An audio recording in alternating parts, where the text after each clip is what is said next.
sometimes I will feel myself being like, oh, this is hard because somebody isn't speaking my language. They don't have the same tendencies as I do. They aren't operating using the same tools and frameworks that I am. But then again, it's that beautiful diversity of perspective that allows us to sort of make something that's bigger than each of us could individually.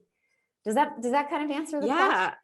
I love it because I think it shows what we've talked about before in our podcast on personality, I think. And I don't even remember what episode that was, but how when I'm at my best and I'm bringing the things that I'm best at, the people that are wired differently need me and don't like me, right? Like we are the most able to come to a complete better solution when we are partnering with that diversity, but it is the hardest work to do because, as you said, they don't speak your language. They don't work the ways that we do. And I love that it's not just you coming in and taking your style and telling these kind of free-spirited, creative, artistic people or entrepreneurs, this is how you have to do. You have to be structured. You have to be efficient. You have to be these things. It's you recognizing together we'll find a way that works for you, but bringing the skills and knowledge that I have to help make that better. Is that fair? Yeah. And I think I've heard you say on the podcast before, you have to meet people where they are. So that's been a lesson, that I've learned.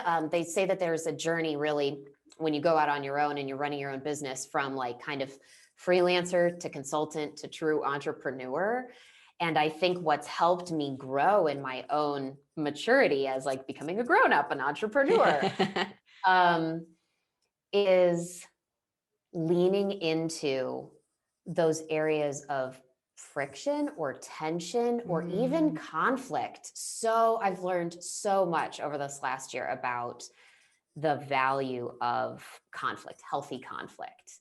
And that's so relevant, not just, for us as individuals, but what's going on socially, politically, globally, being able to hold space for that tension and that disagreement, work through it instead of shortcutting around it. And I think that leads to long-term productivity because you establish long-term trust in those relationship dynamics and bringing our authentic selves to that interaction and to that work.